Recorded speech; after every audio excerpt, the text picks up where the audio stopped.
Hello, another physics A-level multi-choice question. If you want to choose a different question, click on this information bar here and that will take you to the playlist in this particular subtopic. So if you want to answer the question yourself, pause the video now. If you've got the answer C, well done. If you didn't get the answer and you want to listen to my answer, keep watching. A resistance with resistance R is made from a metal wire of resistivity ρ. The length of the wire is L. What is the diameter of the wire?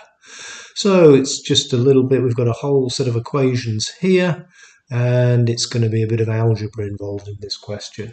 So I'm going to start off with the equation from your data sheets that resistivity is equal to resistance multiplied by cross-sectional area over length. Now, if I look here, I can see these equations have resistivity or ρ and R and L in, but they don't have area. Instead, they have pi's and numbers. So perhaps we need an equation for the area.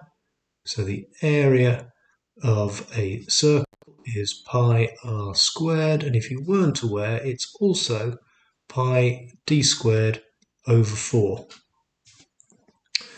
And given we're after the diameter, that's probably the equation we're going to have to use. So I can substitute pi d squared over 4 for a into this equation. So now I get ρ is equal to r pi d squared over 4. And now I just need to rearrange and make d the subject. So d is equal to 2 multiplied by the square root of ρ L over pi R. Answer C. If you found this useful, hit that subscribe button, share with your friends, and please do watch more of them in the series. They're a great way to revise A-level physics.